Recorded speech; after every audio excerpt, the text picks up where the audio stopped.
Good morning, ladies and gentlemen. Welcome to Vale's third quarter 2025 earnings call. This conference is being recorded and the replay will be available on our website at vale.com. The presentation is also available for download in English and Portuguese from our website. To listen to the call in Portuguese, please press the globe icon on the lower right side of your Zoom screen and then choose to enter the Portuguese room. Then select Mute Original Audio so that you won't hear the English version in the background. We would like to inform that all participants are currently in a listen-only mode for the presentations. Further instructions will be provided before we begin the question and answer section of our call. We would like to advise that forward-looking statements may be provided in this presentation, including Vale's expectations about future events or results, encompassing those matters listed in the respective presentation. We caution you that forward-looking statements are not guarantees of future performance and involve risks and uncertainties. To obtain information on factors that may lead to results different from those forecast by Vale, please consult the reports Vale files with the U.S. Securities and Exchange Commission, the Brazilian Comissão de Valores Mobiliários, and in particular, the factors discussed under forward-looking statements and risk factors in Vale's annual report on Form 20-F. With us today are Mr. Gustavo Pimenta, CEO, Mr. Marcelo Bacci, Executive Vice President of Finance and Investor Relations, Mr. Rogério Nogueira, Executive Vice President, Commercial and Development, Mr. Carlos Medeiros, Executive Vice President of Operations, and Sean Asmar, CEO of Vale Base Metals.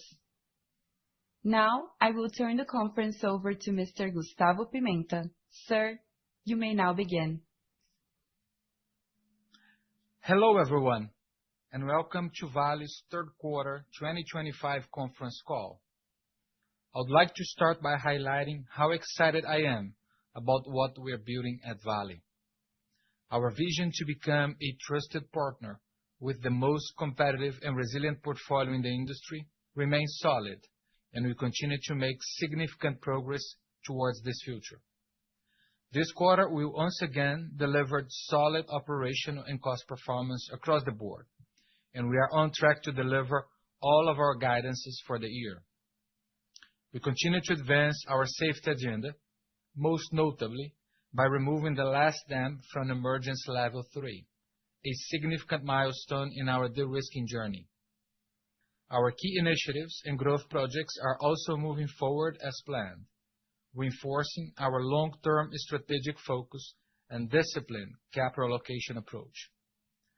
These results give me great confidence in Vale's future and in the value we are creating, not only for our shareholders, but also for society. Now let's move on to the quarter performance on the next slide. First, I would like to highlight the solid operational results we delivered across all three commodities, positioning us to reach the upper limit of our annual production guidances. This achievement reflects the outstanding performance of our operational teams, and I want to congratulate them for their hard work and consistency throughout the year. This quarter, iron ore production reached 94 million tons, an increase of 4% year-on-year, and our highest quarterly output since 2018. This growth was primarily driven by a record third quarter performance at S11D, along with the ramp-up of Brucutu, Capanema, and Vargem Grande projects, which added flexibility to our operations and product mix. Copper also delivered a strong performance, with production growing 6% compared to last year, supported by Salobo's solid performance. This was the best third quarter result for our copper business since 2019. Nickel production remained flat year-on-year, but with an increase in our own production thanks to the ramp-up of the Voisey's Bay underground project. This allowed us to significantly reduce our unit cost year-on-year, as Marcelo will present later. Also in nickel, we started operations at the second furnace of Onça Puma in September. The project was completed on schedule and 13% below the planned CapEx, reinforcing our commitment to efficiency. The second furnace adds 15,000 tons of production capacity per year, and it is expected to further reduce unit cost by approximately 10%, enhancing the competitiveness of our nickel business. We also reached other important milestones this quarter through our new Carajás program, which aims to accelerate the development of key projects in one of the world's most attractive mineral deposits. As many of you know, in June, we received the preliminary license for the Bacaba copper project and have since begun preparations for construction, which is set to start in the coming months following the issuance of the construction license. In iron ore, we received the operating license for the Serra Sul plus 20 million tons per annum expansion. The project has reached 80% physical progress and should start up by the end of 2026. Additionally, we secured approval to expand Serra Leste's capacity from the current 6 million tons per year to 10 million tons per year, bringing extra volumes to the northern system with a highly competitive capital intensity of just $20 per ton. Now looking at our portfolio. One of Vale's key competitive advantages is our ability to adapt to different market conditions, offering a product mix that meets the evolving needs of our customers. This is possible given the flexibility of our supply chain, supported by multiple blending, concentration, and distribution facilities across the world. Throughout 2025, we actively adjusted our iron ore product portfolio, concentrating our high silica products and launching a new medium-grade product from Carajás. This flexibility results in significant value creation. In Q3, our iron ore fines premium increased by nearly $2 per ton quarter-on-quarter. From an EBITDA perspective, those initiatives represent over $500 million improvement on an annualized basis. Safety is at the center of every decision we make at Vale, and I'm very proud of the significant progress we have achieved this quarter in dam safety and management. Back in 2020, we made a public commitment. By 2025, Vale would no longer have any dams classified at emergency level 3, the highest risk category. Last August, we fulfilled that commitment. The Forquilhas 3 dam, the last one at level 3, had its emergency status officially lowered to level 2 by Brazilian authorities. This is an important milestone in our commitment to society and neighboring communities and a key mark in our safety journey. Also in August, we announced that Vale successfully implemented the Global Industry Standard on Tailings Management, the GISTM, meeting the requirements of this internationally recognized benchmark. Lastly, in September, we completed the decharacterization of the Grupo Dam in Minas Gerais, marking the 18th structure eliminated under our program. Advancing the dam safety agenda is essential to ensuring non-repetition and becoming a trusted partner to society. We remain committed to delivering results and being a reference for safety and operational excellency in our industry. Our efforts to transform Vale are beginning to be recognized by ESG rating agencies. We've demonstrated substantial improvements in governance, dam safety and management, health and safety, and climate change. These advancements have led to upgrades in our ratings, now surpassing levels seen prior to Brumadinho. I would also like to highlight that over the last year and a half, a relevant number of ESG-focused investors have removed Vale from their exclusion lists. We estimate roughly 1.5 trillion in AUM can now invest again in our shares and fixed income instruments. We remain dedicated to transparently showcasing the progress we've made across the company, and we remain firmly committed to the principles of the UN Global Compact, including respect for human rights, labor standards, and environmental protection. I will now pass the floor to Marcelo Bacci to discuss our financial performance. I'll be back for closing remarks before the Q&A session. Marcelo, please go ahead. Thanks, Gustavo, and good morning, everyone. As Gustavo highlighted, we delivered another quarter of solid operational performance, which gives us even more confidence in the long-term value we are creating for our shareholders. This quarter, our pro forma EBITDA reached $4.4 billion, an increase of 17% compared to the same period last year and 28% higher than the last quarter. As you can see on the slide, this consistent result was driven by robust sales, lower all-in costs across all three commodities, and more favorable pricing conditions. In base metals, EBITDA grew by more than $400 million year-on-year, reaching almost $700 million thanks to better results in both copper and nickel.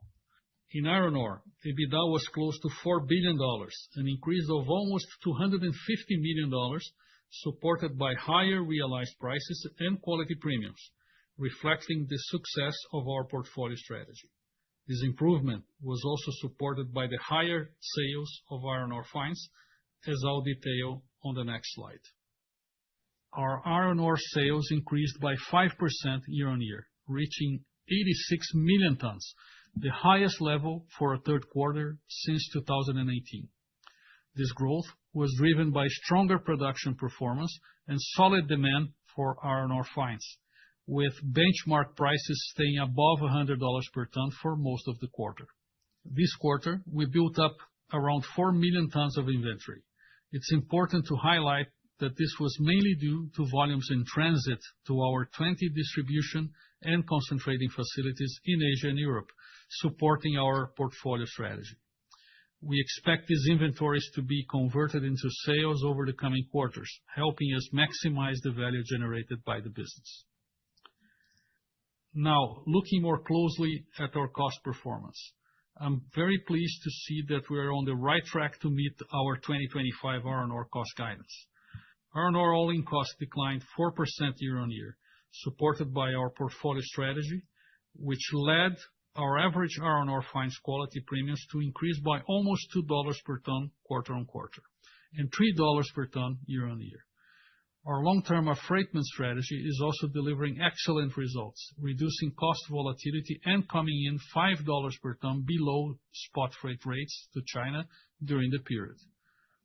Our C1 cost, excluding third-party purchases, remained flat year-on-year, reflecting a positive impact from inventory turnover compared to last year, which offset the effects from the exchange rate and higher maintenance and materials costs. These effects led to an increase in our production cost, which reached $20.3 per ton this quarter. The production cost from this quarter, along with the less favorable exchange rate compared to last year, are important factors to consider when estimating our C1 cost for Q4, which is expected to increase year-on-year. Despite this, we remain highly confident in achieving our full-year guidance of $20.5 to $22 per ton. In base metals, our performance stood out once again, showing the great potential of this business as we continue to unlock value through ongoing initiatives. Copper all-in cost decreased by 65%, falling below $1,000 per ton. This was the fifth quarter in a row that we've seen cost reductions year-on-year. In nickel, all-in costs fell by 32% year-on-year to $12,300 per ton, reaching the lowest level since the second quarter of 2022, even after taking into account the impact of the PTVI deconsolidation.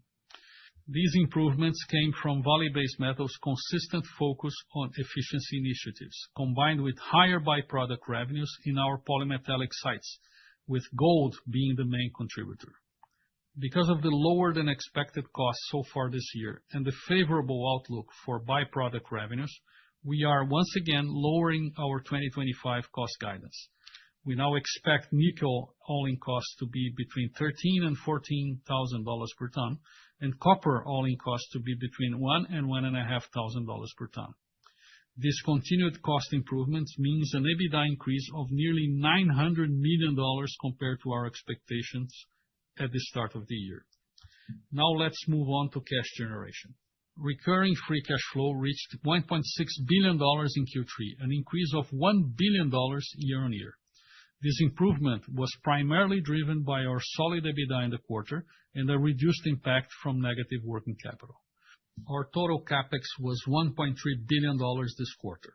We expect investment disbursements to increase in the fourth quarter, keeping us on track to meet our $5.4 to $5.7 billion full-year guidance. On top of our recurring free cash flow generation, we also had a positive impact from the Aliança Energia transaction, which helped boost total free cash flow in the quarter to $2.6 billion. This strong free cash flow generation and strong cash position were primarily used to return value to our shareholders, with the payment of $1.5 billion in interest on capital and a net borrowing of $600 million as part of liability management. Next slide, please. As a result, our expanded net debt decreased by $800 million quarter on quarter, reaching $16.6 billion. With iron ore prices remaining above $100 per ton, we expect the free cash flow generation in the fourth quarter to bring us down at least to the midpoint of our target range of $10 to $20 billion. In this context, we see increased room to consider additional shareholder remuneration, even in the context of the participative debentures tender offer. Before handing over to Gustavo for his closing remarks, I want to emphasize the value we are consistently delivering to our shareholders. Through our growth strategy, cost efficiency, and disciplined capital allocation, we are building a more resilient and high-performing company. These efforts strengthen our financial position and create conditions for sustainable and increasing returns to our shareholders over time. Gustavo, please. Thanks, Marcelo. Before opening up for the Q&A session, I would like to highlight the key takeaways from today's call. Safety remains our core value, and this third quarter performance only reinforces that. As we continue to advance on building an accident-free work environment and on delivering on our upstream dam decharacterization program, we once again delivered a solid operating performance with cost reductions across all businesses, reflecting our focus on operational excellence. Our flexible product portfolio allows us to maximize free cash flow and long-term value creation under different market conditions, and we are seeing those benefits in our financial performance. We are making solid progress on strategic projects in the Carajás region, leveraging one of the richest and lowest-cost mining endowments globally. And finally, our disciplined capital allocation approach ensures we seize the best opportunities to generate long-term value for all of our stakeholders. Now, let's move on to the Q&A session. Thank you. We are going to start the question and answer section of the call. If you have a question, please click on the raise hand button. If your question has already been answered, you can leave the queue by clicking on the lower hand button. Please ask your question in English and limit your question to 2 at a time. Our first question comes from Rodolfo Angeli with JP Morgan. You can open your microphone. Okay, good morning. My 2 questions are the following ones. So first, I would like to ask Rogério a question about the portfolio strategy. That was a thing that we discussed a lot in the recent investor tour, and it's amazing to see it already showing a large impact already in the third quarter. So I wanted to ask you to give us a little bit more color on how this should progress. What is the potential? Just an overview on what should we expect about portfolio strategy, which seems to be yielding pretty interesting results. And my second question, I think, is for Bacci or Gustavo, but for Bacci. I think what we hear from investors is companies is showing very strong performance, the operations seem to be much more, it seems like you have your hands on the wheel and things are really improving and we're seeing limited surprises, which is always very good.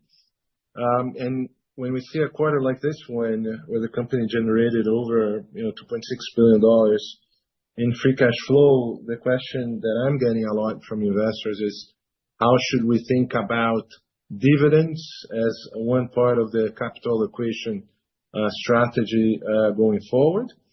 So those are my two questions, and thank you very much for the time. Hey, good morning. Thank you, Rodolfo, for the question. On the portfolio, I think up to now, our joint actions, and I mean joint because those are actions from the commercial, operations, and technical areas, in optimizing our product portfolio, they have yielded very positive results. Just a few examples for BRBF and SSCJ. SSCJ is our mid-grade product from the northern part, which are both low alumina mid-grade ores.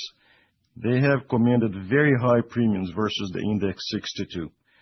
As Gustavo mentioned, it was close to $3 per ton normalized to a 62% Fe content iron ore, which was a way higher than a year ago.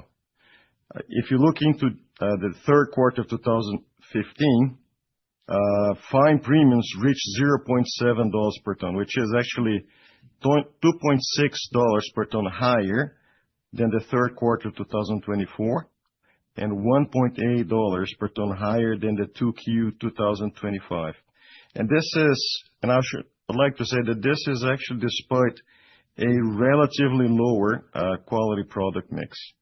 So, I mean, very positive results so far. Last but not least, IOCJ premiums also kept a very healthy level at about $15 per ton.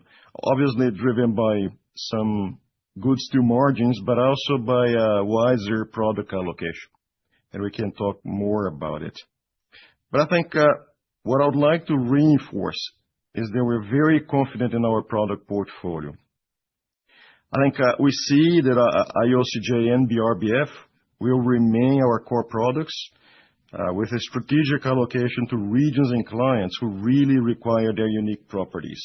That means that we will sell it, but we will allocate it to clients and regions that actually value or have a higher VIU or pay a higher VIU for these products.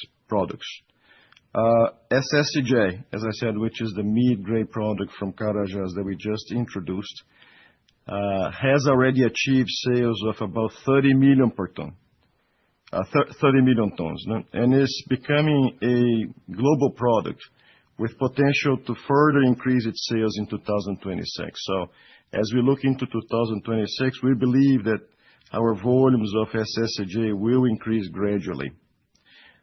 Last but not least, our Chinese concentrate, which we started as not a such standard product, is becoming a highly valued product in the Chinese market.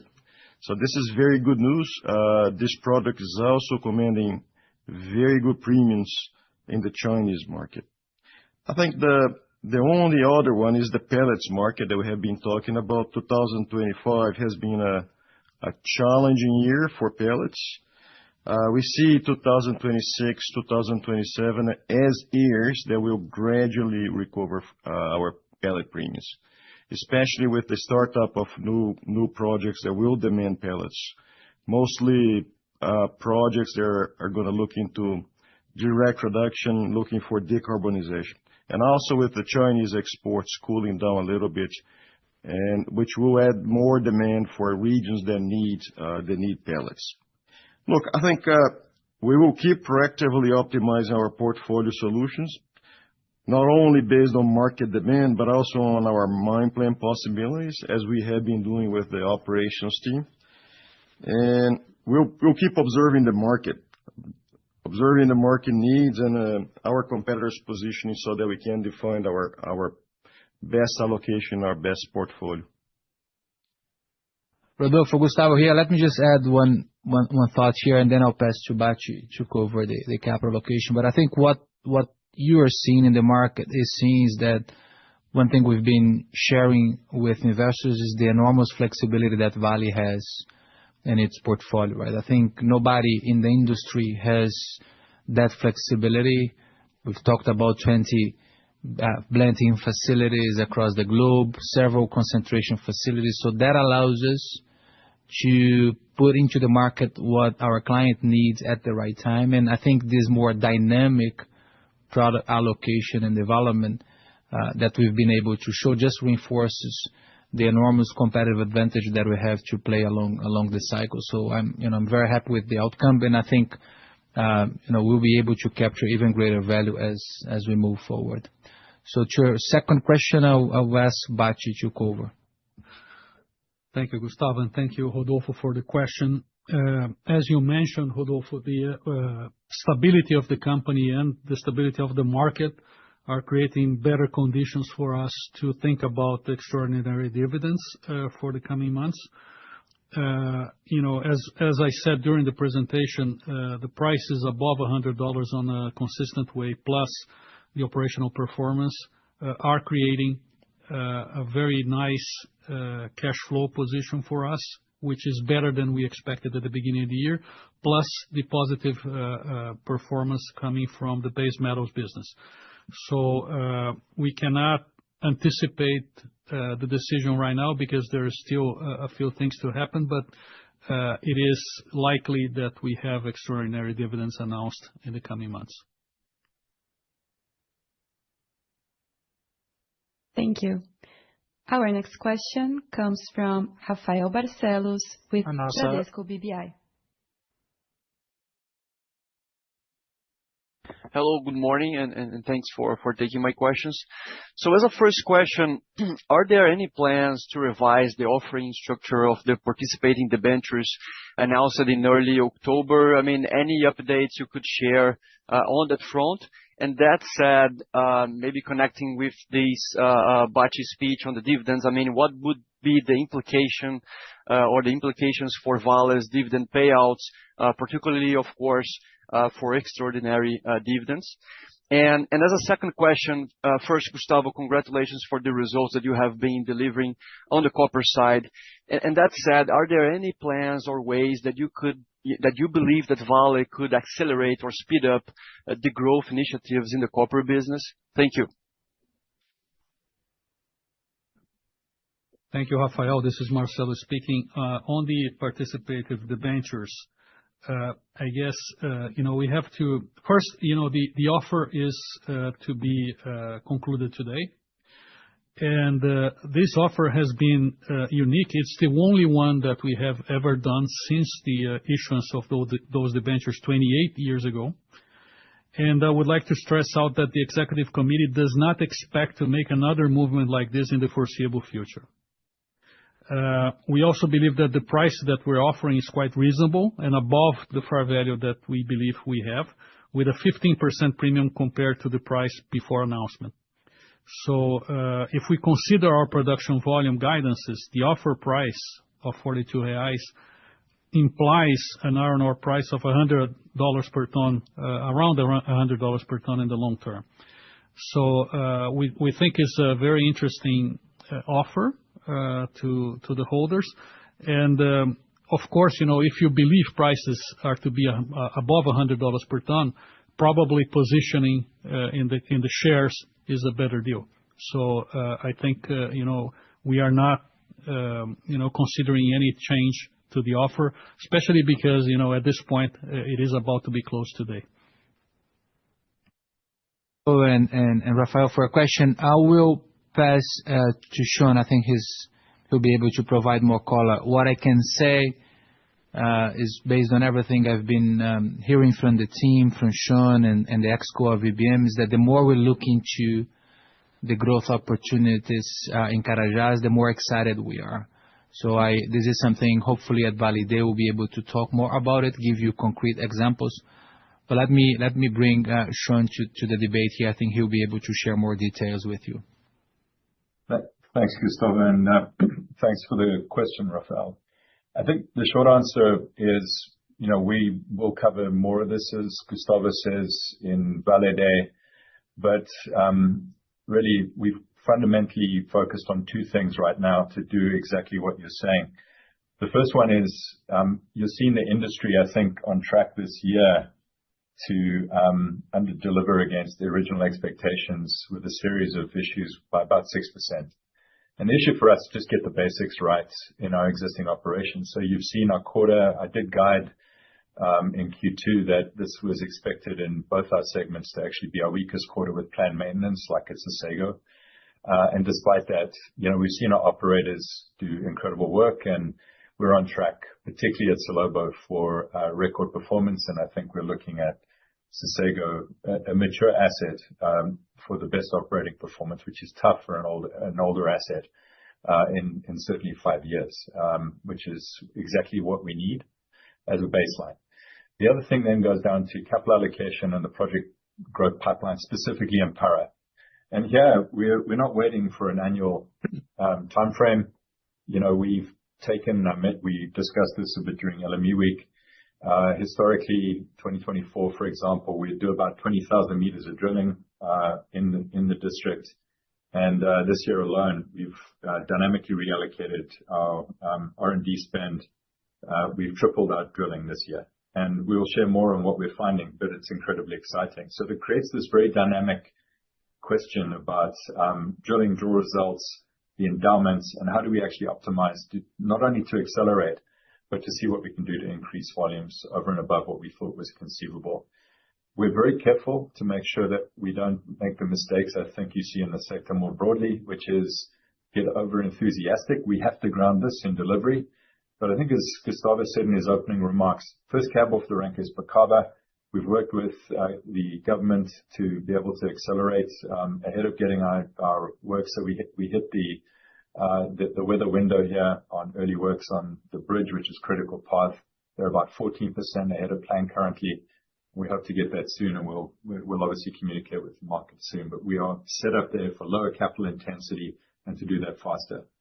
And I won't spoil the lead on some of what we're seeing with the life of business planning and our projects. But all of that is around reducing capital intensity, execution risk, and working more closely with governments on reducing permitting timeframes. And I think we've got some really good news that we're working on in that area. The other thing is we're seeing with the ramp up also on our polymetallics, we're ahead on both at Voisey's Bay, and we've seen our highest output in Sudbury in 5 or 6 years. We'll put over 5 million tons through Clarabelle this year. We're seeing a significant copper byproduct that is material. It's over 20% of our total copper contribution.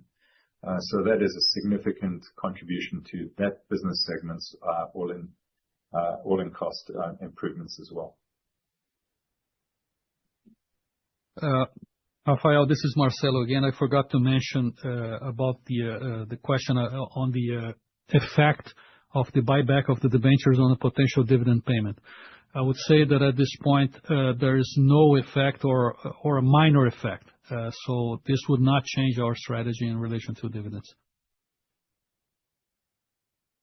Thank you.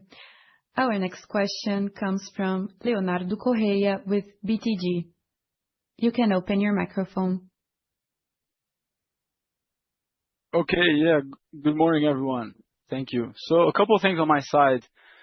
And sorry, it's going to be a bit similar to Rodolfo. So sorry, Rodolfo, for that and Vale management. But moving back to these 2 points, which I think are at this point critical, right, for the investment case. Rogério, starting with the commercial strategy, right? I mean, great results so far. I think you gave a very good qualitative assessment of everything that's happening. Things have been delivered very fast, right? So there's been let's say, a U-turn in the direction of things, and you can already see an improvement in price realizations of, depending on how you look at it, right, $1.8 to $2.5 per ton in better realized prices, right? It's natural, I think, for everyone to question, given the fast speed and improvement, where do you think we are in this, let's say, in this S curve, right, of of this entire journey on the commercial strategy? I know there's no guidance, and I know it's very difficult to quantify, but would you say we're at the early stages of this optimization and that these results, they could continue improving, maybe doubling from where we are? So anything quantitatively, I think would be very helpful, at least to me, so we can understand let's say the economic impacts of what you're doing. The second point, to Marcelo. Marcelo, we spoke a lot about the potential extraordinary dividends. You talked about the debêntures participativas and how they impact that decision, which is close to zero or very little. You're talking about how iron ore prices have been ahead of expectations and how that helps, and the cash flow projections going forward, I can imagine, have improved. What we haven't debated yet is the potential changes in regulation in the country, right? I mean, Brazil is on the verge of increasing taxation on dividends to 10%. And every single company, every single management team, and every single tax department is obviously running the numbers and trying to assess implications and what the next steps are, right? I mean, looking into the numbers for Vale specifically, right? I mean, one can simply conclude that there's about 30% of the market cap in retained earnings, right? Which is a relevant number. I know leverage is not high, but maybe a bit higher than what the mid-range of your guidance, but still manageable. I want to see from you if that changes the calculus, right? This potential regime change in Brazil on taxation of dividends, does that change in the short term your calculus on the extraordinary dividends that you're about to announce? Thank you very much. Those are the questions. Okay.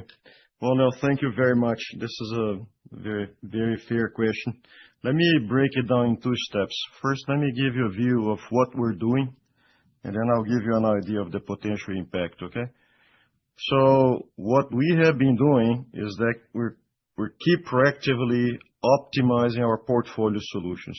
So always looking into the market demand, as I said, and looking at our mine plan possibilities. Just to give you a few examples of things we're doing. We're developing additional, more competitive concentration capacity on a global basis so that we have a less costly, better logistics for the concentrate productions that we produce. And this concentrate production allows us to think about different optionalities in terms of blending. We are establishing alternative blending facilities outside China on a global basis wherever possible. For example, we're putting blending facilities in Sohar, we're putting blending facilities in Europe, we're looking some other options in Malaysia. So we want to increase our flexibility to distribute on a worldwide basis, and that actually helps us to better allocate the products and optimize not only the service to clients, but also our price realization. There's a third element that we're also improving process flow sheets. So to increase metallic recovery in the concentration facilities. We created a small technical group to develop and deploy best practices. This is extremely important because the metallic recovery on those concentration plants do have an enormous value. Yeah? And last but not least, we're improving logistics. So trying to figure out the places where we should be positioning blending facilities, concentration, so that we can optimize logistics costs. So those are the things that we are doing. But ultimately, to your question, so the potential impact depends a little bit on a few factors. First is the competitors' reaction, and how they are developing their own portfolio and how we would fit, complement their own portfolio. Just to give an example, you might see some of our clients, their view on product portfolio is decreasing quality to optimize resources and reduce C1 costs. This is where they're going. I mean, it's value accretive for them, but as long as they're going this direction, it actually offers us a possibility to put more complementary material into the market. And our view is that this will increase the value and use of our products. So The second one, just to think about, is how the market will react in terms of this anti-involution capacity closures. The less capacity you have available to produce the same amount of steel or the same amount of pig iron, the higher the premiums one would expect, because the higher quality of iron ore would be demanded to maintain productivity of the remaining blast furnaces. So I'm just giving you a few examples that this game will need to be played as we go, but that we have developed an enormous flexibility, and we're monitoring the market very closely so that we can maintain the current premiums and try to optimize it even further. Well, thank you for your question. Of course, we are monitoring very closely the potential and the changes that have happened and the potential additional changes in regulations, especially related to income tax on dividends and interest on capital. The situation we have at Vale is that we can pay, if you look at the minimum dividend policy that we have, most of it, if not the totality of it, can be paid using interest on capital. So the immediate impact on the regulation on dividends for us is limited. But we are monitoring. Still, there is some confusion in the market about the potential conflict between the corporate law and the new regulation that was created for dividend payments related to profits that already have been recorded in terms of when those dividends can be paid after declared. So we are still working on that. But we are monitoring that very closely, as I said, and if there is any opportunity to optimize the situation of the company and our shareholders in relation to tax, we're going to look very closely into that. Thank you. Our next question comes from Carlos de Alba with Morgan Stanley. Yes. Hello. Good morning, everyone. Thank you very much. Congrats on the solid results. I wanted to focus a little bit on base metals. And maybe, Sean, can you elaborate a little bit more on how do you see the timing of Vale pursuing more aggressively the copper growth opportunity that it has? Obviously, several projects in the portfolio.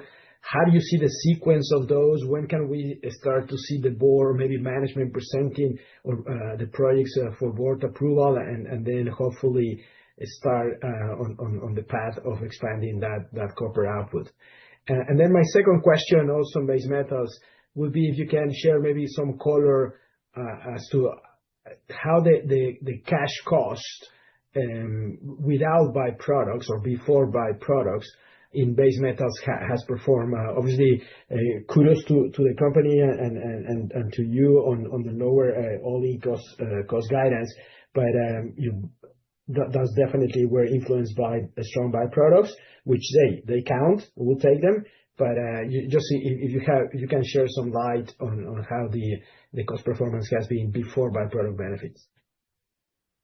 Well, look, thanks for that. So the copper growth, I'm going to punt, I think, that mostly to give you the detail on Vale Day.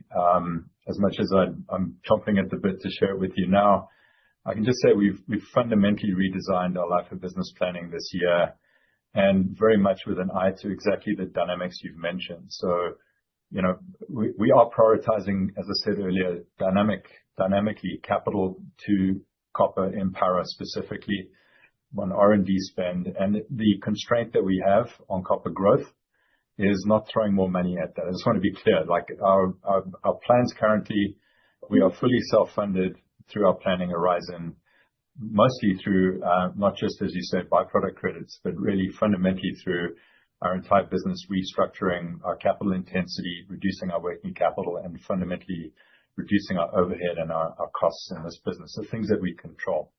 So we are seeing opportunity. I will disclose more within weeks of how we're seeing that opportunity to look at sequencing and growth opportunities. And I'd sort of direct you to say, as far as I can see from the market analysis that we see with analysts and others, we're not even getting credit for what we've guided to yet. So I recognize that the market is sort of waiting to see what we're capable of delivering. I hope that it's evident, particularly against a backdrop of a copper sector that's struggling to deliver. Our assets are hitting records.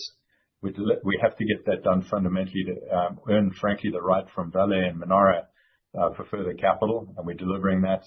And then in addition, I think we're finding significant opportunities on how we approach projects and work with our partners and our stakeholders to unlock that copper growth. So I know it's not the sizzle or the detail you're looking at, but we will provide that within a matter of weeks. And I think, to just coin and echo what Gustavo said, the more work we do, the more excited we get. And I expect that as we get more drill results, and we will continue to increase our drilling, the constraint is just getting enough drills, frankly, for us to continue to do more. What we will find is, I think each year for the foreseeable future, we'll be able to continually dynamically improve. But we've seen a step change in copper, and I'm super excited about that. We see it in our internal valuations. The next on just more broadly for base metals. If you remember in prior quarters, we started restructuring this business about a year ago. In fact, it was about 6 weeks into my tenure in the role. And the team, I was actually with our operating teams out. We do quarterly reviews with all the asset and functional leads. So just last week, I'd say each of our assets is exceeding their internal commitments and plans. It's quite remarkable. And that is looking not at, to your point, byproducts. And as you say, we'll take it. And we're obviously doing the things that we can to enhance recoveries. We've seen Salobo as an example compared to just a few years ago. We're about 10% ahead on gold recovery. These guys are doing an incredible job, and we're on track for record copper and gold production this year in Salobo as an example. But at the same time, the focus is on reliability and fixed overhead reductions, which we're seeing flow through, things we control, which we're seeing flow through into the enablement of the decentralized model that we'd spoken about previously.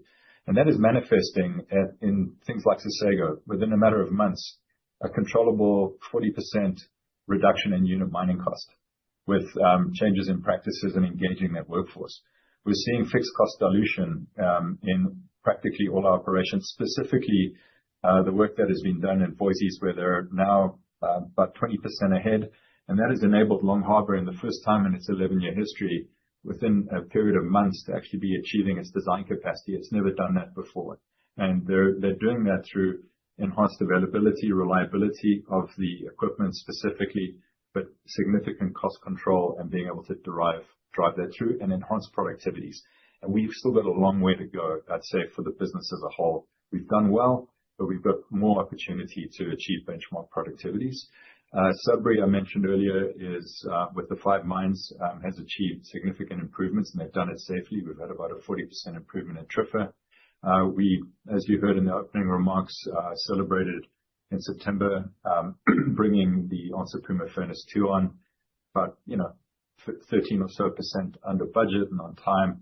And importantly, that is, we're already, Kilmer this year with her team has taken that asset now with the fixed cost dilution and being ahead of her cost commitments, will bring that down into the second quartile, which is the ambition for the nickel business to be sustainable. And I know specifically on that segment, because I know it's been a challenging one historically, the focus that we've mentioned there is not just to be the beneficiary, which we are as we've ramped up, of more byproducts. And to remind you, at the moment in the Canadian nickel assets, about half our revenue is derived from nickel at these prices, and the remainder is copper, cobalt, PGMs, and precious metals just generally. We are the beneficiaries, and we're seeing enhanced volumes and higher prices that are helping us there. But importantly, the increased volumes that we're seeing flow through are significantly contributing to, and the low overheads are contributing to the fixed cost dilution and those improvements. And even Thompson, we're seeing the best throughputs in that operation at this stage since I think it's 2021. So every asset that I'm seeing at the moment is coming to the party and contributing on what they control, and we have further to go. So I hope that gives you a sense. Thank you. Our next question comes from Caio Ribeiro with Bank of America. You can open your microphone. Okay, thanks. Thank you for the opportunity. So my first question is in regard to your expanded net debt. I just wanted to get a sense from you on if and when you could possibly consider a revision of your current range of $10 to $20 billion. What's the rationale behind a decision like that? And if you do make any changes, what implications that carries for buybacks and dividends to be announced going forward, particularly if you increase that expanded net debt range at some point. And then in second place, my question is on pellets and briquettes. This year, Vale took the decision to cut its pellet production as a reflection of less favorable market conditions. I just wanted to see if you can give us a sense of what signs you're looking for to bring that capacity back, and if there is a particular level of premiums for pellets that you're looking for to take that decision. And bringing briquettes into the discussion, I just wanted to see if you can give an update on how the development of this product is evolving and whether you're confident at this point of the large-scale applicability of applications of this product. Thank you. Hi, Caio. On the expanded net debt, we are not envisioning a change in that policy in the short term. I guess the company will gain more and more capital flexibility over time as the relative weight of the reparation commitments becomes smaller in the expanded net debt over time, especially in the next year and a half.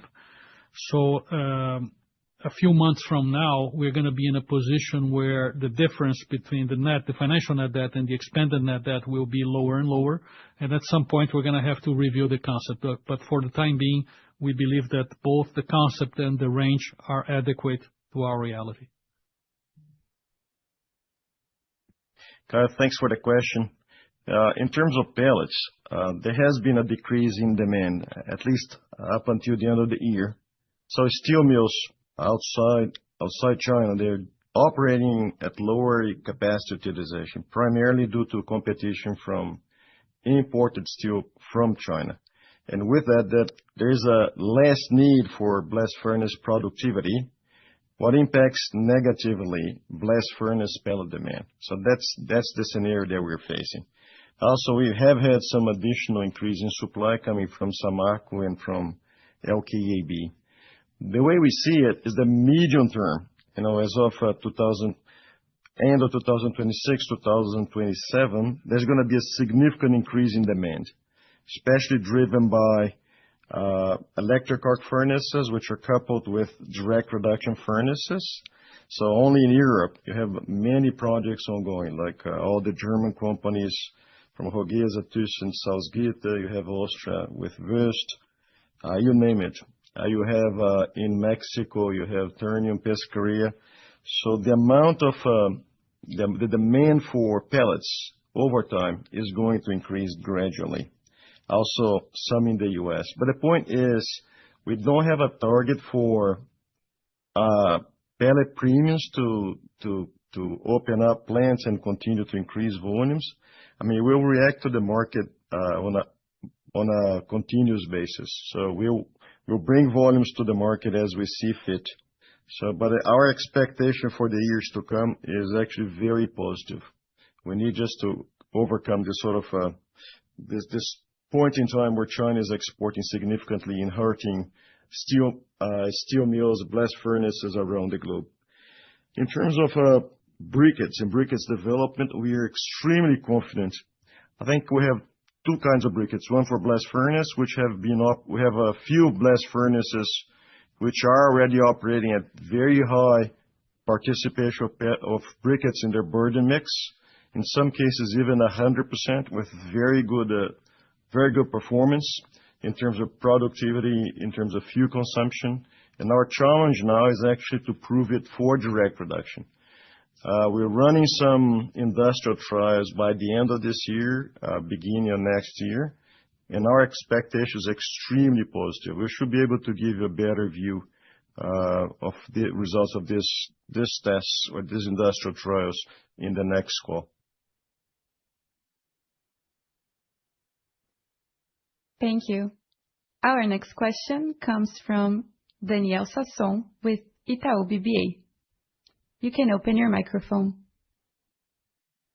Hi, everyone. Thank you for taking my questions. Most of them have actually been answered, but maybe I'll try to do one that we don't talk that much or that frequently about, which is on Samarco, right? The company got out of its judicial reorganization third quarter.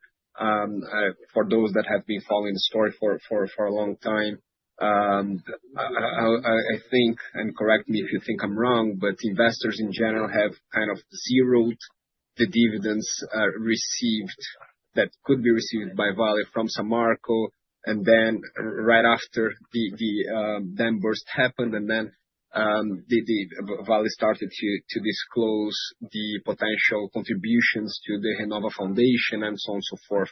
But if you could comment a little bit on how the ramp up of the second concentrator is doing, and if it's too soon or not, maybe to think about a reverse of some of the provisions that you've made for the contribution to the Renova Foundation. If you think that Samarco will be able to take care of those payments themselves, and therefore some, that could alleviate the contributions that could be made or that would have to be made by Vale and BHP. That would be great. And my second question, since we're talking about the overhangs or most of the overhangs that Vale has solved over the past year and a half,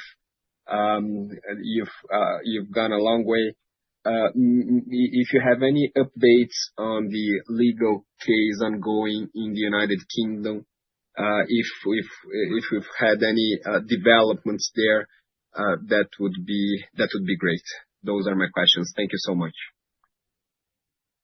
Thanks, Daniel. Gustavo here. I'll do the first one and Bacci cover the second one. Look, we are very happy with the progress that the team in Samarco has been doing. They've ramped up the second concentrator, doing around 15 million tons. They're about to make a decision of going to the third concentration, so Samarco could be getting all the way up to 28 million tons in a few years out. So we are very happy with the operational performance. They now also incorporated the responsibility for the reparation, and they've been doing an outstanding work there. So it is a very strategic asset for Vale. I think it's early to talk about impact on provisions. There is still a lot of work to be done there. But from an asset perspective, it is a very strategic asset that we like very much, and we are very excited with the work that the team has been doing so far. On your second question, Sasson, the UK case is still going on. We expect a potential decision of this phase of the case in the coming weeks, sometime in November.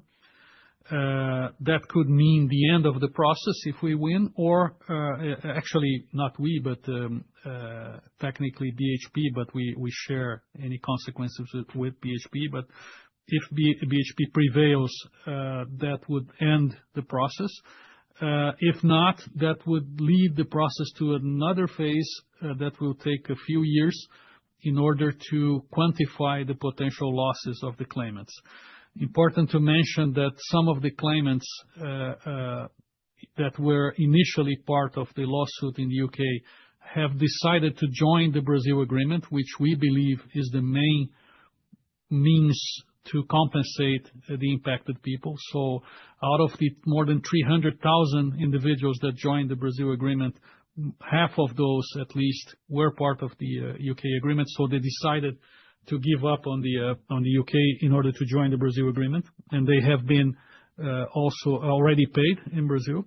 And a part of the municipalities also joined the Brazil Agreement, and the part that have not joined have been provided for in the provisions that we constituted in Brazil. So we consider that the case in the UK still goes on. There may be an additional impact in our numbers coming from that, but part of that has been resolved already. Thank you. Our next question comes from Caio Greiner with UBS. You can open your microphone. Hello, good morning, everyone. Thank you. My first question to Rogério on China Mineral Resources Group. So Rogério, we understand they have reached a significant portion overall Chinese iron ore purchases. And so I wanted to hear from you, how are the talks going between Vale and them? There are obviously news of a competitor that has been having some issues on those discussions. So just wanted to understand what has been Vale's strategy on negotiating with them, and if you can share with us what has been the focus point of those negotiations, if there are any talks of any sort of long-term supply agreement, any color there would be helpful to us. And the second one, actually a follow-up to the previous expanded net debt question, but more focused on the methodology. I guess for Bacci. But Bacci, more questions have been emerging since you guys announced the perpetual debenture repurchase, and whether or not this would raise the expanded net debt figure, if it would impact dividends, which you guys already talked about. But at the end of the day, I think the point is there are other debt-like instruments on Vale's balance sheet, which are not really included in the expanded net debt methodology. So I wanted to understand, how does Vale internally look at its overall debt burden or obligations, whatever we can call it, and is the expanded net debt method actually the one that you most use inside of the company? And if not, if there are any plans to rethink this methodology, change the methodology going forward, and eventually even raise the target range. Thank you very much. Okay, Caio, Rogério, thanks for the question. Now, first of all, I think we're following closely the negotiations CMRG has been having with other iron ore players. And we are also in talks with CMRG. But I'd like to just reinforce that China has been a very historical partner for us, and we have an extensive history of cooperation with our Chinese partners. For example, we've developed the BRBF with Chinese clients. We have a comprehensive network of blending facilities, which we've developed with the Chinese ports. We've developed the VLOCs with Chinese shipyards and ship owners. So there's a long history of collaboration. So given this, as I said, long-standing relationship and the value that we place in China, we have held comprehensive conversations with CMRG along the years, but we've always explored win-win alternatives, understanding that, and this is important, that we have a product portfolio that is unique, and it's very complementary to all other offering that China has. So having that in mind, we're working with them just to find win-win solutions. I'll be there. I will be next weeks. We're talking to them, but we hope to find sort of win-win solutions for Vale and for China.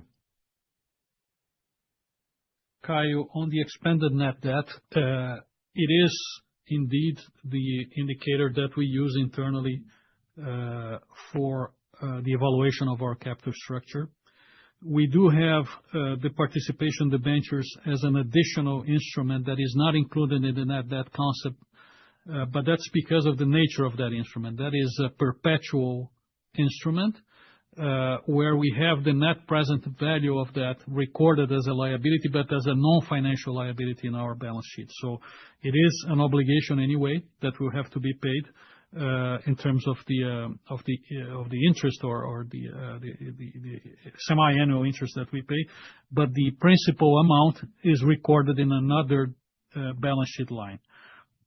We continue to think that the expanded net debt is the right way to look at this, because we still have a significant amount of reparations to be paid.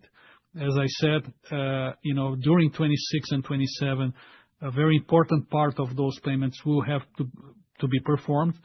So by the end of 27 or mid-27, we're going to have a much lower difference between financial debt and expanded debt, which means that we may be in a position to review the concept. It is important to notice that the obligation related to reparations is different from a regular debt because it cannot be refinanced. We need to pay as they mature. So that's why it's important to keep that concept at this point. But, as I said, in the coming years, we're going to be in a position to review that. Thank you. Our next question comes from Marcio Farid with Goldman Sachs. You can open your microphone. Thank you. Good afternoon, everyone. Rogério, another one for you. In very high demand today. How should we think about the change in the benchmark rates into next year? Obviously, Platts is moving from 62% to 61% Fe. Alumina, silica, and I think phosphorus benchmarks also increasing into next year as well. Seems to be part of natural industry transition into lower grade assets. But how should we think about that? And our understanding is that, especially for flat steel, which is, I think, is becoming more relevant than long steels now in China. Flat steel is relatively more, it's more important, especially when you think about phosphorus content, and I think they are more sensitive to that. So how does Vale places into that trend in terms of benchmark change and the change in terms of product mix in China going forward as well? And maybe the second one to Gustavo. Gustavo, obviously, good job on the operational front being done in the last year or so.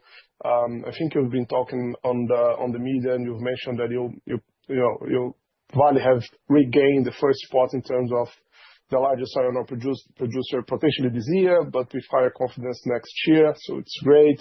But obviously, when we look at company size in terms of market cap or whatever other metrics you want to look at, Vale has clearly lagged peers as well, right? So everybody's asking about how we can expedite copper growth, and obviously have other iron ore projects to be delivered into next year as well, especially in the north. So there's more value to be created for sure. But is that an exercise from the board or from management to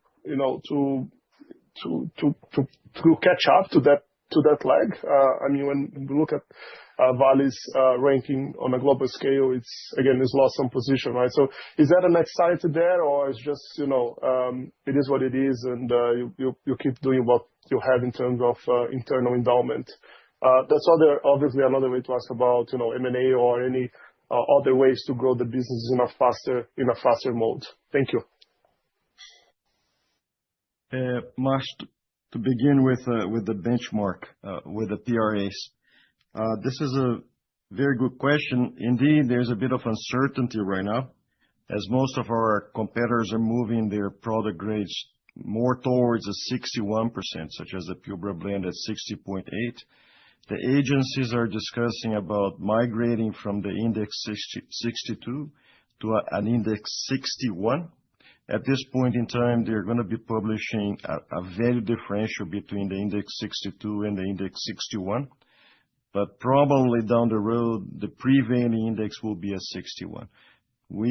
Our products are actually higher. Even our BRBF is a 63% Fe content. We're discussing with the index, for example, the possibility of launching, and with the PRAs that we're talking about, Metal Bulletin, Platts, Argus, and Mysteel, okay? About the possibility of launching a low alumina 61. It's important to say that our products are always sold at the specification, which is high Fe. Let's say BRBF is 63, but when we bring it to an index, it's normalized for Fe, okay? So there shouldn't be much of a change. We'll be discussing with the agencies what makes sense for us to sort of to compare our products with. What is the best reference? What's the most liquid reference? But this is still ongoing, okay? In terms of phos content, you are absolutely right. Phos is becoming more and more important, especially when you have such large volumes of products such as the Yandi from BHP and Rio Tinto coming out of the market. And phos should be one of the specific elements that has to come into the specs and has to be valued and put into a value differential. We're working on these fronts, so we'll give you more update as we firm up a solution. So Marcio, Gustavo here on your second question. Look, we agree with you. I think there is still enormous opportunity for Vale to unlock value. I think this management team is highly focused on that.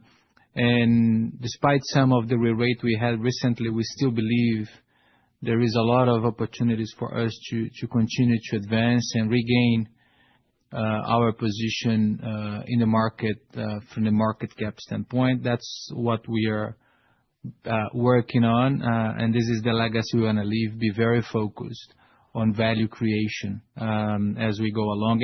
Our view is that the value will accrue and we'll regain it if we continue to operate our assets well, that we are outstanding in terms of operational performance. The results you've seen, it is highly encouraging, and I think we can do even better, not only in iron ore, but also in base metals. This is a key priority for us.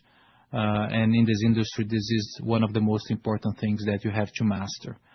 We also see Vale as a company with potential highly accretive growth opportunities. If you look at the comps and the capital intensity for some of our competitors, just to stand still, is substantially larger than us. I think sometimes this is underappreciated by the market. Vale has a unique potential to bring volumes and grow with a capital intensity that is substantially better and more competitive than our competitors.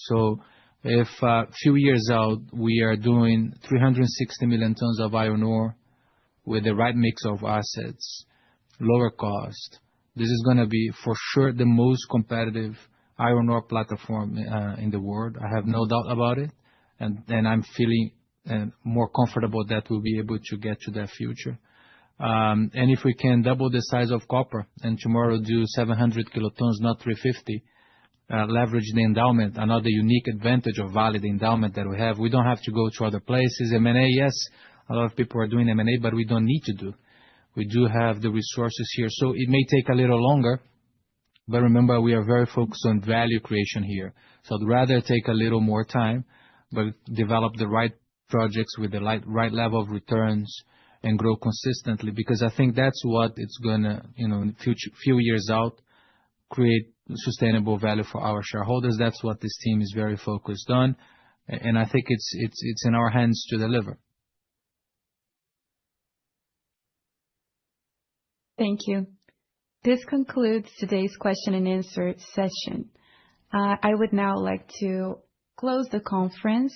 We thank you for your participation and wish you a nice day.